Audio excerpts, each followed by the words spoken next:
Hi guys, welcome back to Dialogue, the dialogue on analog music reproduction.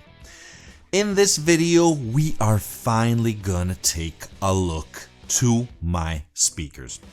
Because in the end, as you know, a few years ago, just before the pandemic, I purchased these babies and I just made a very stupid video immediately after buying them and just listening to crazy music, dancing around. If you want to see the video, here's a link. You're also going to find all the links in the video description.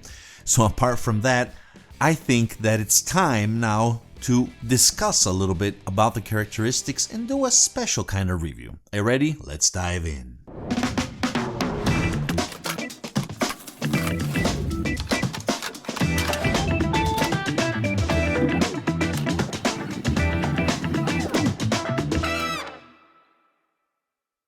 Okay guys, so as you know, I never went in depth in describing these babies. Now, since more or less 2 years, I think 2 years and a half maybe have passed since that date, I have been through several components, especially a lot of amplifiers, different type of amplifiers, solid state tubes, different type of tubes, different type of solid state of amplification. And clearly along with other types of components which do influence in a secondary type of way the sonics of the speakers, meaning that I know how they behave now. I have a clear idea of the sonics, of how they react to the different components, the good things and the bad things. In fact, we're going to take a look now at the main characteristics very quickly and then go through the pros and cons. And from those, you're going to understand more clearly what is my opinion and what are the good parts of the, we could say, of the sonic reproduction and the negative side of this speaker. Okay, are you ready? Let's start.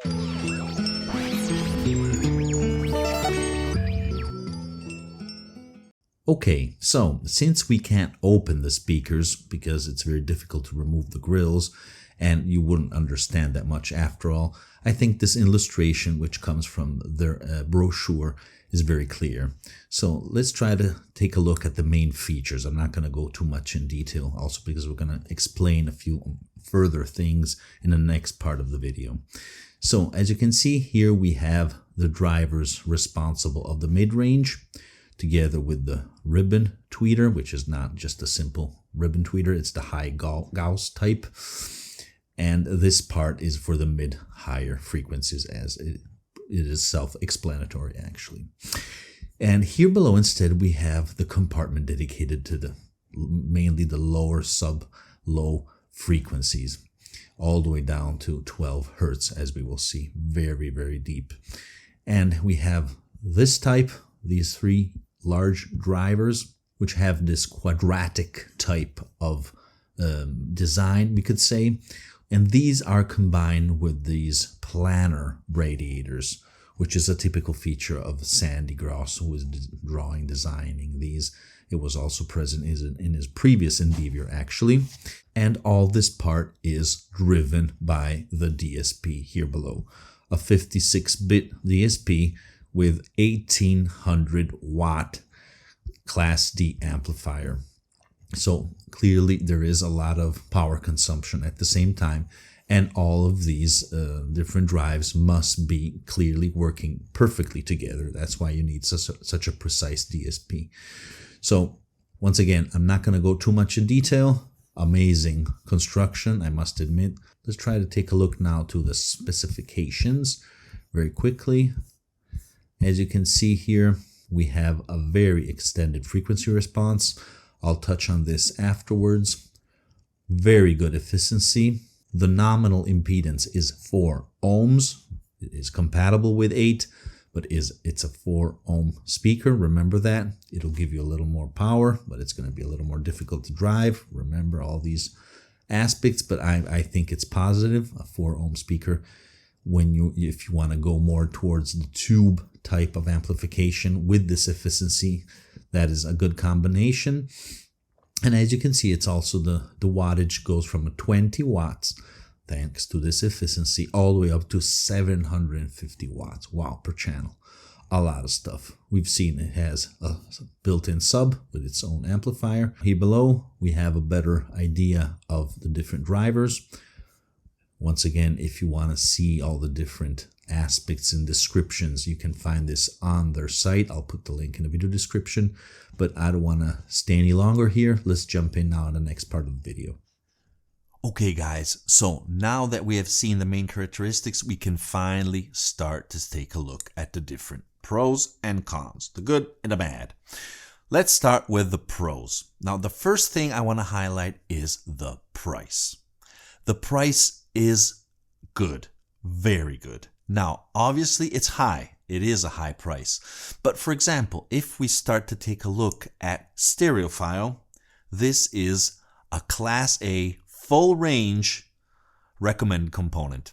I know a lot of people don't care a damn about Stereophile, but it is a reference for a lot of people. It is a fixed point, which I think it's worthwhile to look at and use it in the proper way. So if you look at that list, there are not that many speakers in that selection actually.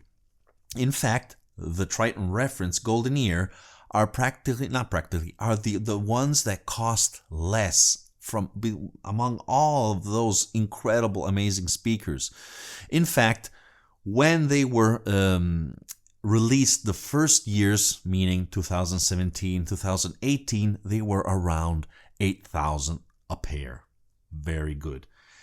Then they went a little bit up around 10,000. That's when I got them. I was very lucky. As you know, I found them at half price. Incredible. I don't know how that happened, but yes, I got very lucky, especially in Italy. I really don't know how that happened. I asked that to myself every once in a while in bed. But apart from that, and then after the pandemic, the prices went up all the way to a little bit over $12,000, which is a lot. Yes, in absolute terms, it is a lot. But as you know, the pandemic increased the prices to a lot of stuff, especially electronics.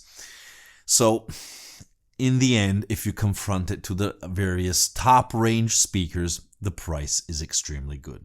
Clearly, in the context. So that's one point I want to highlight. Okay, let's proceed. Then another point I like a lot of this speaker is the ribbon tweeter. Okay, it has its downsides, which I'm going to talk about afterwards. But I do like how it behaves, that the way it delivers music in a very fast and precise way. The transients, the dynamics, I mean, the higher frequencies are just top notch. I like them a lot, and they make sense in the speaker. I'm not saying that it's one of the best types of tweeters you can have and the rest is crap. No. They just work in this design, how they're conceived together with the other types of speakers. Absolutely. So that is one point I want to highlight, which I greatly enjoy. Then another thing that I do like of the speakers, another pro, is the bass regulation. Okay, because I don't know if you've noticed, there is a little knob and below next to the connectors where you can regulate this. Okay. If you want it nice and soft or completely turned off, or if you want it nice and boomy. That is something that you can tailor, which I like a lot. Okay, let's proceed to the next point. Another pro is that this speaker is actually truly full range. As you've seen from the specs, this goes all the way down to 12 hertz, which is a lot, guys. 12 hertz. I mean, normally speakers go 30, 35, 40. It depends clearly. It's very difficult. In fact, with my ATC SCM35 that I had before, I had to use subwoofers to have that full range. And that is why these are in the top of the tops of Stereophile. They go from 12 hertz all the way to 35 kilohertz. Now, I know I'm already hearing someone said, but who cares about that? We hear from 20 hertz to 20 kilohertz. Drop that, please. I said this in various videos and comments. That is an old preconception. Yes, it is true that we hear that. Actually, we hear even less. But the subsonics and the ultrasonics greatly influence the audible spectrum, okay? In reality, but also in music, when we play our music. There's a great influence on that range, creating also new harmonics. The sound pressure, I mean, various things change and they make it more faithful. I actually did a dedicated video on the sound beyond 20 kilohertz, where I went through different aspects related to this and also demonstrating some points with the aid of scientific peer review articles. So please take a look. Here is a link. You're also going to find it in the video description. And check also the articles in that video. Okay, so this aspect I greatly like. Another fantastic pro of this speakers, which it makes it very extremely versatile, is its sensitivity. Yes, and that is something that I gradually acknowledged and gradually appreciated. Because as you've seen from the specs, the sensitivity of these babies is 93.2325, something like that, a little bit over 93. Which is quite good. I mean, usually speakers are well, those big speakers there are in stereophile, I don't know, like the Wilsons or the Magico, which I love, are around 86, 87, 89. Where you need huge, massive, solid state, powerful, and watt-consuming, hungry babies to satisfy that type of loudspeakers. Actually, I'm moving more towards a tube system, fully tube system. Yes, I want to disclose this now publicly. I'm greatly appreciating tubes, and clearly having a sensitive speaker is a paramount aspect. Actually, in fact, I would need a little more, like 96, 98. That would really help. Nevertheless, as you have seen from the specs, the amplification it just needs 20 watts to start working properly, all the way up to 700 watts. So with a SAT tube amp with just 20 watts, you're going to experience something truly magical. And in fact, in the next videos, I'm going to present something that they're right here below, just revolutionized my conception, my perception of music and how it's been reproduced. They're so damn good. Surprise, surprise, in the next videos. Okay, so apart from this, I also love, I already mentioned this practically, the huge and massive dynamics of this speaker. It just has that capability, thanks also to this full range, to deliver that attack and decay. Thanks also to the tweeter, clearly to the way it handles the bass, which we're going to see in a while. And you just have this clearly impact and this delicacy up in the higher frequencies.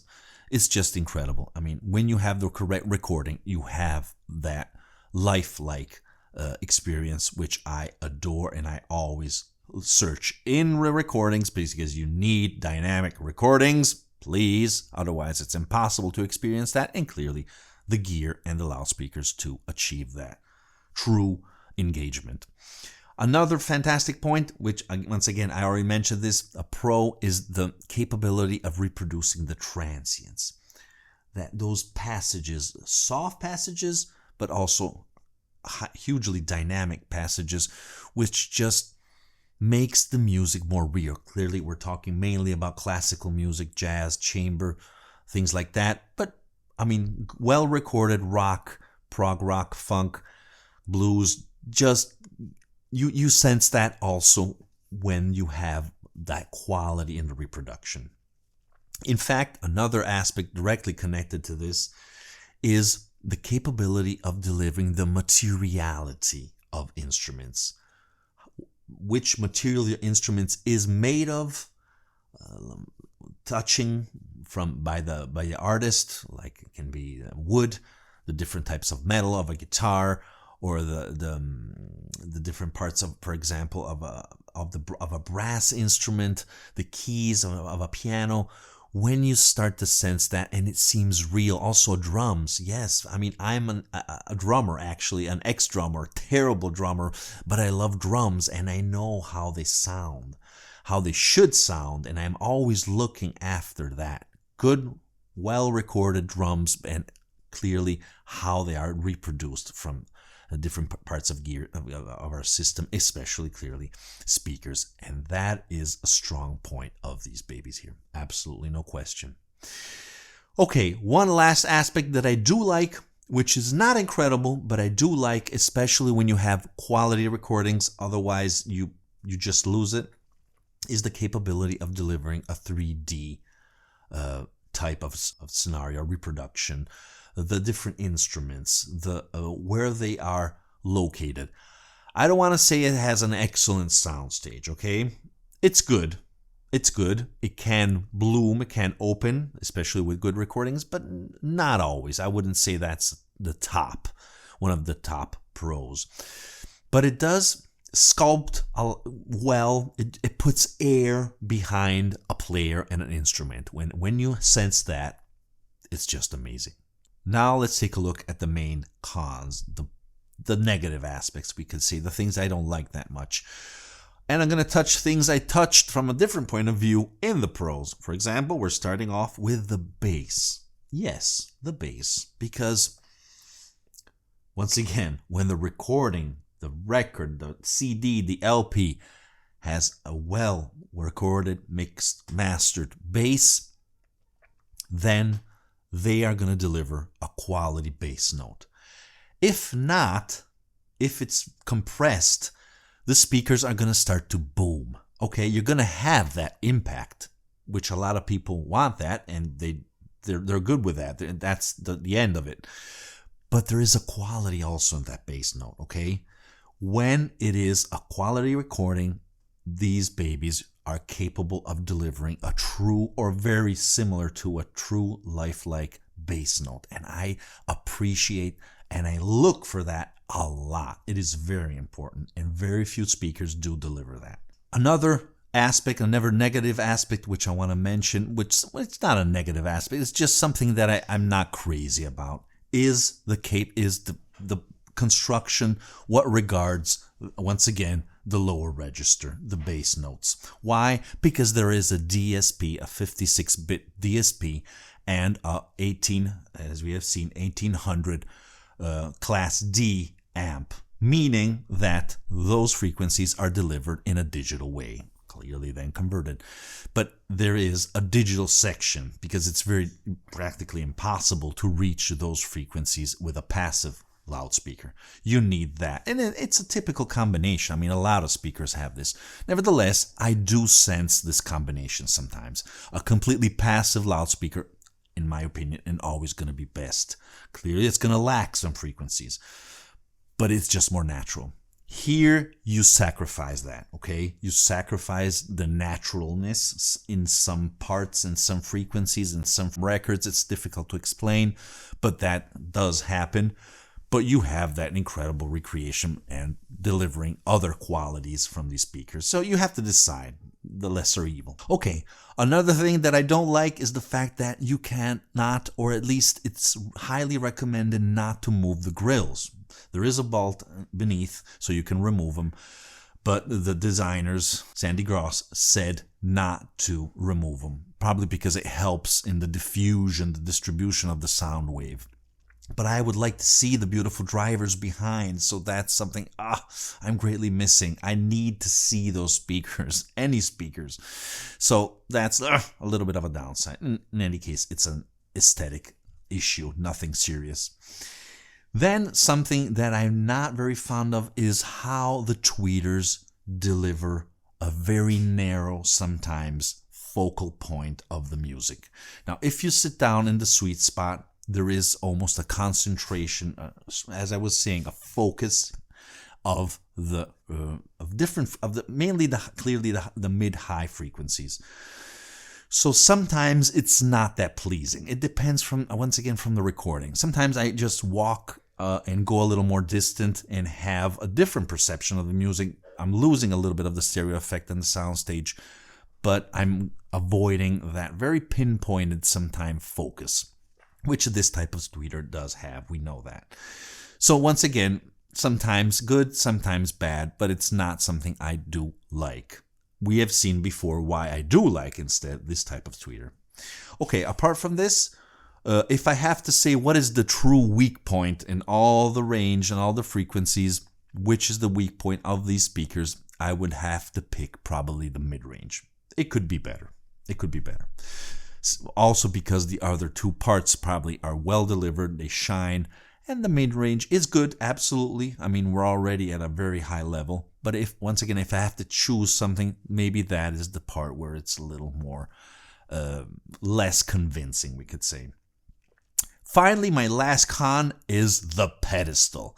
I don't like the pedestal. It's made of crappy plastic. When I was putting my isoacoustic Gaias, a great upgrade, which I highly recommend to everyone. Here is a link. You're also going to find it in the video description. When I was twisting it, screwing it on, it practically created a crack in the lacquer of the pedestal and started to perforate it. I swear I wasn't turning it too much. So it's a little flimsy. I mean, and even the whole speaker tends to move a little bit if you jolt it, if you touch it a little bit with a little strength. I mean, it's not that firm. So the pedestal could be better, absolutely. Okay, but in any case, I do want to underline how much I truly enjoy these speakers. They change completely the way I listen to music. I deeply enjoy them, and and every time I turn on the whole system and they start singing, it is an incredible emotion and engagement, which it just keeps me on going to listen on. So that's the important part. Thank you again for watching, guys, and remember, music is born analog. Well, guys, if you're enjoying my videos and you're enjoying my channel, please consider to subscribe by clicking the black and white logo here below. Also, don't forget to click the notification bell so you'll never miss an episode and you will become a true member of the analog community.